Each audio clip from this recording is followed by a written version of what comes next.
Good morning students, welcome to online classes. St. Angel Public School Bagpat, Standard 10th, Subject SST, Unit History, Chapter number 2, Nationalism in India. Towards Civil Disobedience. In February 1922, Gandhi decided to withdraw the non-cooperation movement due to the following reason. फरवरी 1922 में गांधी जी ने असहयोग आंदोलन को समाप्त करने की घोषणा की और घोषणा क्यों की उसके लिए कुछ कारण यहाँ पर दिए गए हैं. The movement was turning violent. At Chori Chora in Gorakhpur, a peaceful demonstration in a bazaar had turned into a violent clash in which more than 20 policemen were killed. ये आंदोलन जो असहयोग आंदोलन चल रहा था जिसमें हिंसा होने लगी थी, ऐसी एक घटना देखने को मिली चोरी चोरा जो गोरखपुर में है. यहाँ पर एक शांतिपूर्ण विरोध प्रदर्शन चल रहा था बाजार के अंदर, जो अचानक से हिंसक हो उठा और यहाँ पर इस हिंसा में लगभग 20 पुलिस वालों की जानें चली गई. Gandhi ji also felt that satyagrahis needed to be properly trained before they would be ready for a mass struggle. Gandhi ji को भी लगने लगा था कि जो सत्याग्रही हैं उन्हें अभी और ज़्यादा ट्रेनिंग की आवश्यकता है. उससे पहले कोई बड़ा आंदोलन चलाया जाए. जितने भी सत्याग्रही हैं भारत के लोग हैं, इन्हें अभी और ज़्यादा सत्याग्रह के बारे में ट्रेनिंग देने की आवश्यकता है.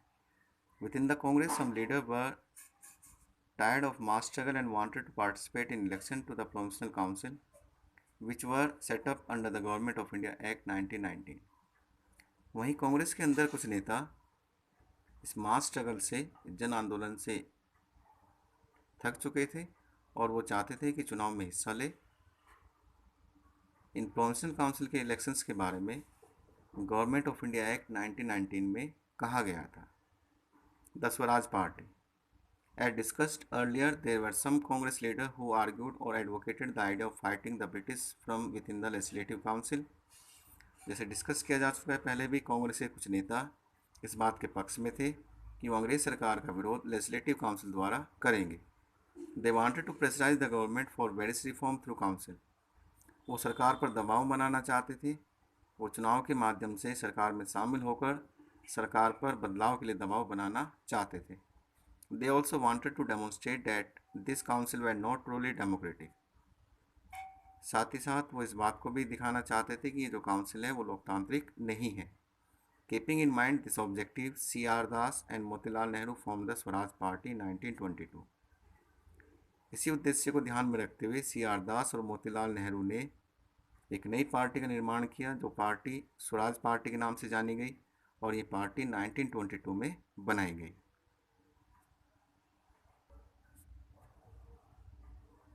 But younger leaders like Jawaharlal Nehru and Subhash Chandra Bose pressed for a more radical mass agitation and for full independence. लेकिन कुछ युवा नेता जैसे जवाहरलाल नेहरू और सुभाष चंद्र बोस एक और ज़्यादा रेडिकल मास एजिटेशन पर जोर दे रहे थे और चाहते थे कि जो आंदोलन चलाया जाए वो पूर्ण स्वतंत्रता के लिए चलाया जाए, पूर्ण आज़ादी के लिए चलाया जाए. After the withdrawal of non cooperation movement, two factors shaped Indian politics towards the late 1920s. The Great Depression. The Great Depression of 1929 had a deep impact on the Indian economy, especially on agriculture. ये जो आर्थिक मंदी का दौर था जो 1929 में start हुआ, इसका भारतीय अर्थव्यवस्था पर बहुत गहरा प्रभाव पड़ा, खास तौर से एग्रीकल्चर पर, खेती पर.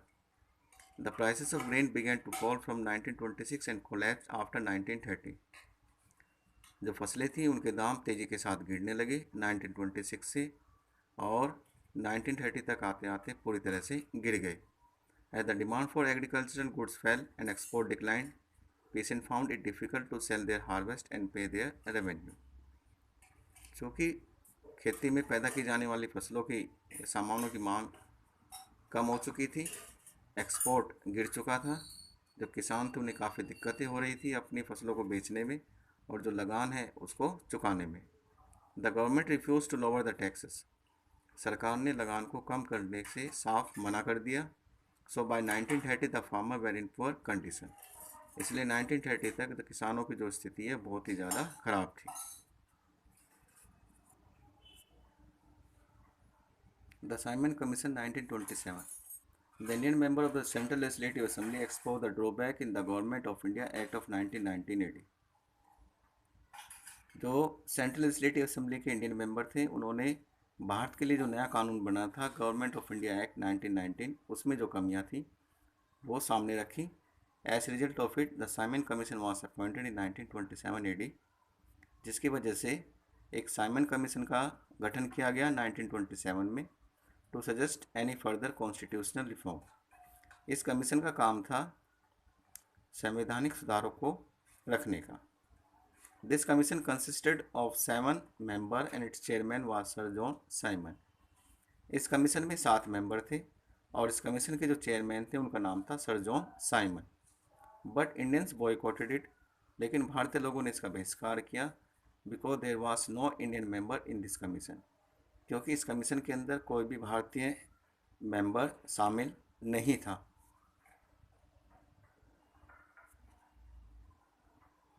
The terms of the commission's appointment did not give an indication of Swaraj, while the demand of the Indians were only for Swaraj. ये जो कमीशन गठित किया गया इसमें कहीं पर भी कोई भी बात स्वराज से संबंधित नहीं थी, जबकि भारतीयों की सिर्फ एक ही मांग थी और वो थी स्वराज। तो ये कमीशन स्वराज के बारे में बात नहीं कर रहा था और भारतीय लोग जो थे वो सिर्फ स्वराज के बारे में ही बात करना चाहते थे। Therefore, the Indian National Congress, the Muslim League and other party decided to oppose the Simon Commission. इसलिए भारत में इंडियन नेशनल कांग्रेस, मुस्लिम लीग और दूसरी पार्टियों ने इस साइमन कमीशन का विरोध किया। दे ऑर्गेनाइज हड़ताल all over the country.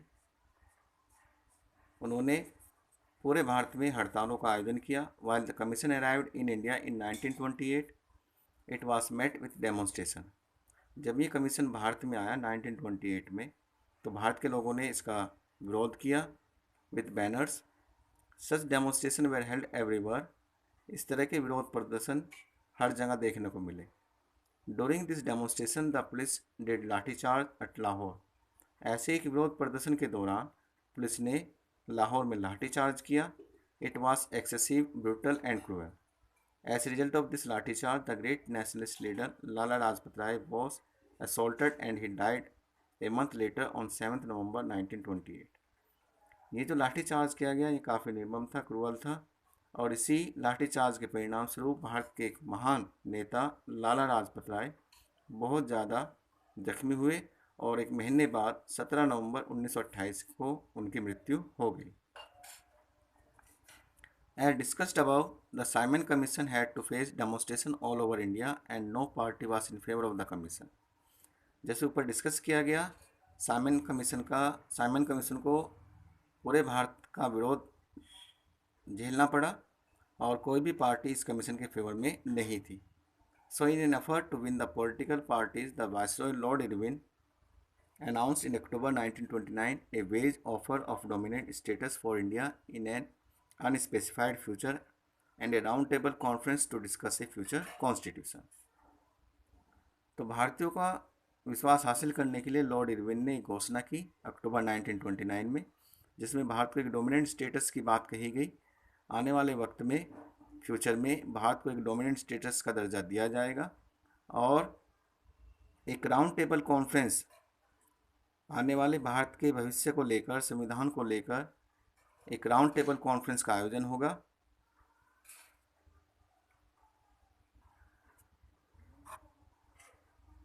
Lahore session and the demand for complete independence. Instead of giving any definite assurance, the Viceroy had only announced that a round-table conference of all parties would be held in London to discuss the recommendation of the Simon Commission. जो viceroy था उसने कोई भी पुख्ता आश्वासन भारतीय लोगों को नहीं दिया था कि भारत का तक डोमिनेंट स्टेटस का दर्जा हासिल कर लेगा। इसके अलावा सिर्फ एक राउंड टेबल कॉन्फ्रेंस जिसमें भारत की सभी पार्टियां हिस्सा लेंगी और ये कॉन्फ्रेंस लंदन में आयोजित की जाएगी, जिसमें साइमन कमीशन के रिकमेंडेशंस डिस्कस किए जाएंगे। The announcement fail short of the expectation of the Congress. Viceroy द्वारा जो घोषणा की गई वो कांग्रेस की अपेक्षाओं के बहुत के विरुद्ध थी। जैसा कांग्रेस पार्टी चाह रही थी ऐसा इस घोषणा में कुछ भी नहीं था। At its Lahore session presided over by Pandit Jawaharlal Nehru in December 1929, the Congress pass resolution boycotting the round table conference. Lahore में कांग्रेस पार्टी का सेशन हुआ और इसके प्रिसाइड किया पंडित जवाहरलाल नेहरू ने। ये सेशन हुआ दिसंबर 1929 में, जहां पर कांग्रेस ने एक रेजोल्यूशन अध्यादेश जारी किया जिसमें राउंड टेबल कॉन्फ्रेंस के बहिष्कार की बात कही गई। इट डिक्लेयर्ड पूर्ण स्वराज। साथ ही साथ इस बात को भी डिक्लेयर किया गया कि आगे से जो भी आंदोलन कांग्रेस पार्टी द्वारा चलाया जाएगा उसका उद्देश्य पूर्ण स्वराज होगा, कंप्लीट इंडिपेंडेंस होगा। And to end took step to launch a movement of civil disobedience. साथ ही साथ इस बात की भी सहमति बनी कि एक आंदोलन देश में चलाया जाएगा जिसका नाम होगा civil disobedience movement. Purna Swaraj day was celebrated all over India on 26 January 1930 और 26 जनवरी 1930 को पूरे भारत में पूर्ण स्वराज दिवस मनाया गया। We will discuss the chapter further in next online class. Till then, stay connected. Have a nice day. Thank you.